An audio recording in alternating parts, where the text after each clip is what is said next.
Hi viewers, this is Achal Puri on Spotify with Taaza Talks. Today we are welcoming our esteemed guest, a wellness facilitator, author, and Reiki healer who empowers individuals through healing expression and self-awareness. From words to wellness, her journey inspired a deeper connection with self and life. So let's dive into her story. Today we are welcoming our esteemed guest Anita Sharma ji हमारे बीच में आ चुकी हैं and ताजा talks के platform पे उनका स्वागत है. So Uh, welcome good, e- ma'am. good evening, Anchal, and thank you so much.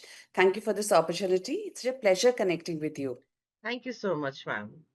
So ma'am, can you tell us something about your journey into wellness and healing? Actually, Anchal, journey into wellness was a little accidental. We were posted in Bareilly, and there I had the opportunity of meeting a lady by the name of Mrs. Murthy. And she was into Reiki healing. And when I started talking to her, I realized that there was something in her which was attracting me and drawing me. So, out of curiosity, I asked her, can you teach me? Can you initiate me into this process? So from there I got started, and I realized when I was, having these sessions with her, that there is a tremendous energy within us which not only heals ourselves but others also. So that is the starting point where it took off. Okay. So ma'am, what inspired you to combine expression with healing practices? Okay, so like I told you, healing happened accidentally, but expression through the written word has, I think, been my forte right from childhood. Maybe I was a very shy and introverted person when I was younger. So the best thing I could do was express myself through my writing. So I used to write short poems, I used to write essays, stories. In those days, a lot of emphasis was given on creative writing. And we used to be given, open-ended stories to write. So I think that is from where it started. And I realized that the best way of expressing your emotions and feelings is through words. So these two things happened parallel to each other, but not in conjunction. Okay. So, ma'am, how does emotional expression impact mental and physical health? Okay, now that's a very important question because, if you've heard of Maslow's hierarchy of human behavior, we have a physical quotient, we have a mental quotient, emotional quotient, and a spiritual quotient. Now, when I wrote my book, the ENQ Mantra, it is about the energy quotient, which is the fifth domain of our existence. And I have emphasized in that book that these five are very deeply entwined with each other. So each aspect has a reciprocal effect on the others. So if you're emotionally stable, but obviously you're physically also more healthy, you're mentally also more healthy. And if you are a person with a very high EQ, very high emotional quotient, then you will tend to be more maybe aggressive, more erratic. You will respond to situations more strongly than other people. So all five are interconnected, interrelated, and your emotional well-being will definitely affect your physical and mental state. Okay. So, ma'am, as a Reiki healer, what changes have you seen in people after sessions? Okay, now first of all, I need to tell you that I do not do Reiki professionally. I do it for very few people who are very close to me and who know that I have qualified in Reiki. And yes, they do say that they find it makes a difference. How I know it? Because they come back to me for more. Like they say, okay, can you do it for me again or can you do another session? So that's a positive indication that maybe it is helping them in some way. I'll share a very interesting incident with you. There was a colleague of mine who was very seriously ill and she was admitted in the ICU. So another colleague told me that, Anita, why don't you do Reiki for her, please? So I sat down in the evening and I tried very hard, but somehow I could not generate that energy for her. Like I felt that I'm trying to send out energy, but there's some blockage in between. And the next morning I came to know that almost 24 hours prior, she had already left us. So that was a very, eerie feeling that yes, it does work and that energy actually does get transmitted, providing the other person is ready to receive.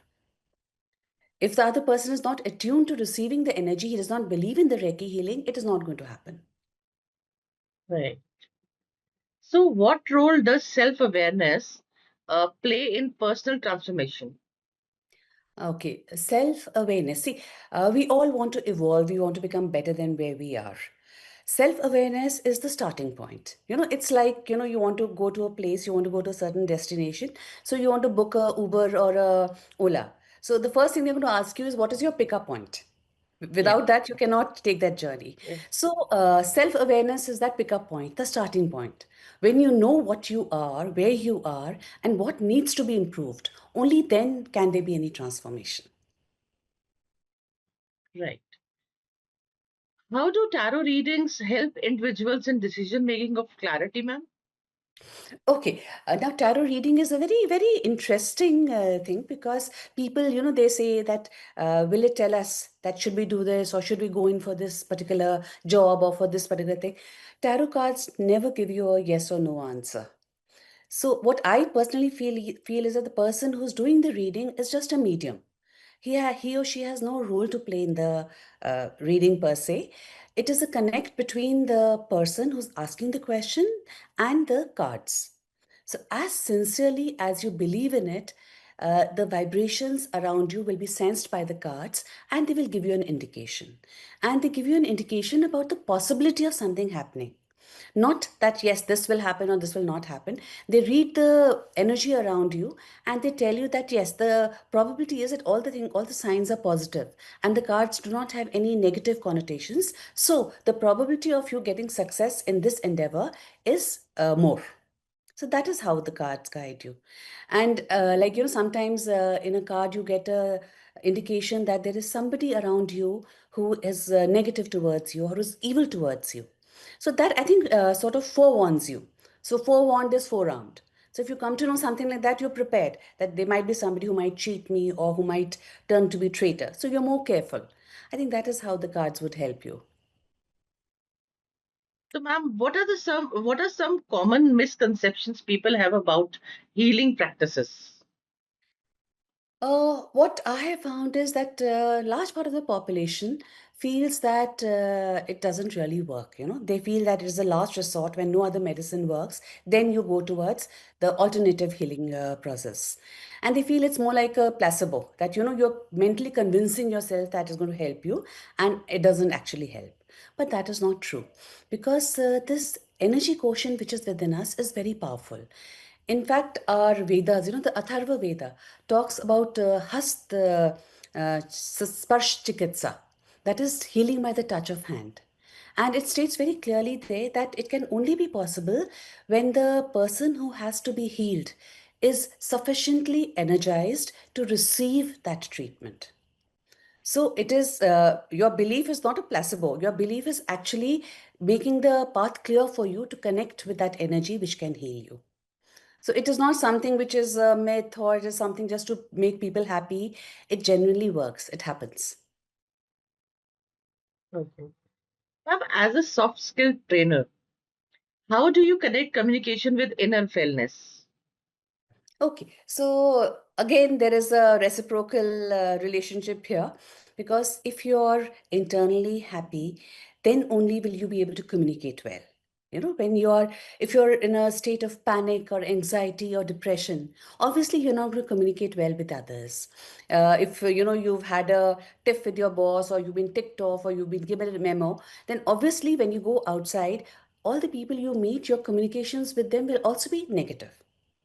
Similarly, if your communications are positive, if you're interacting with positive people, with like minded people, your internal wellness also gets enhanced. So it's both ways. Connect with people who give you positive communication, good vibes, who are not always in that critical mode, condemning somebody or talking ill about somebody, but talking about positive things. And you'll find that your inner wellness is also being enhanced. And when you're happy, you're content, your communication will also become better. Perfect. Ma'am, what challenges did you face while building your identity in this field? Okay, so Anjal, honestly, whatever I'm doing, whether it is writing or whether it is my Reiki or my tarot reading, I'm doing it because I'm enjoying it.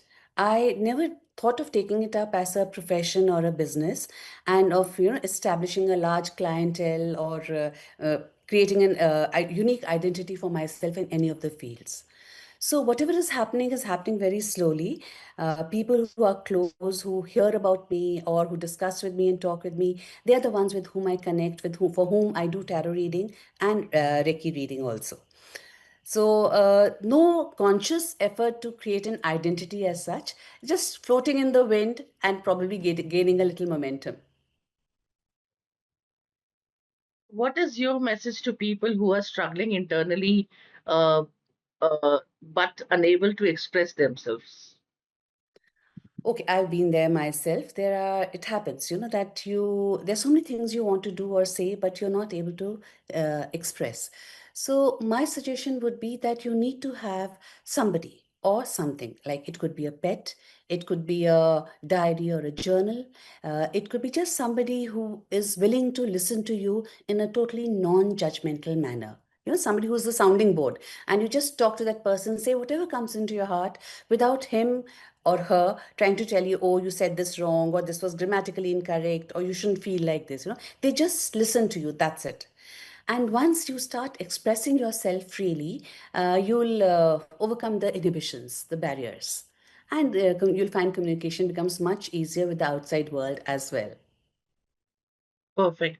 Ma'am, women of our country, someone like some women's are stuck, but they have got hidden talents. Some got having financial crisis, but they want to go step ahead with their career. So आप उनके बारे में आपका क्या message रहेगा उनके लिए? And कहीं कहीं पे टॉक्सिसिटी बहुत ज्यादा है, तो क्या Mhm. आप मैसेज देना चाहेंगी?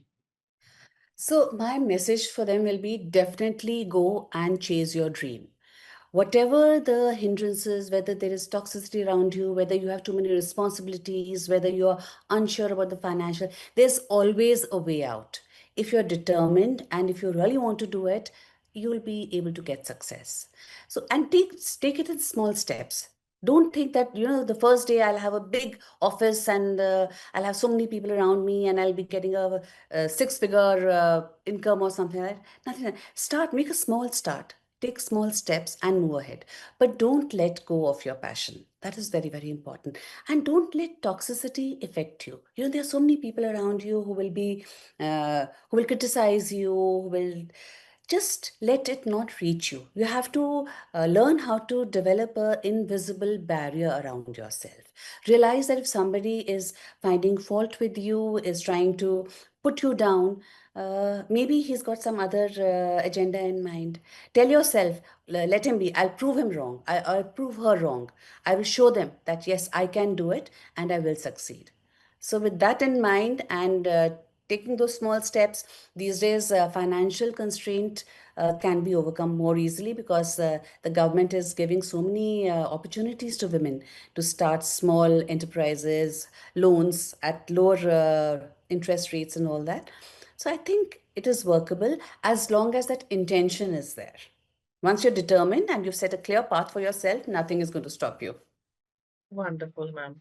So let's do one rapid fire round. Okay. Yeah. One word to describe yourself. Mm. I'm a extremely contented person. Healing or expression, what comes first? I think healing, because only when you're Yeah. healthy can you express. Ji. Tarot or Reiki, your favorite? Reiki. Reiki. Morning routine or night routine? Morning. I'm a day person. Okay. One habit everyone should adopt for mental peace. Uh, Stop trying to put other people in your shoes. They will never behave the way you want them to behave.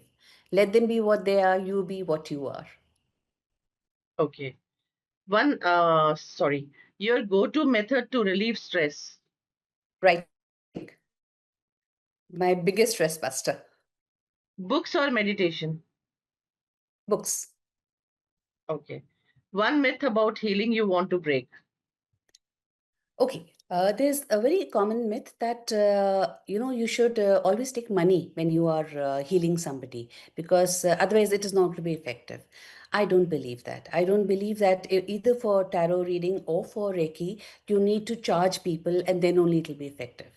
I think it is something you can just do freely and happily for anyone. Okay. One message for your younger self. I'm proud of you.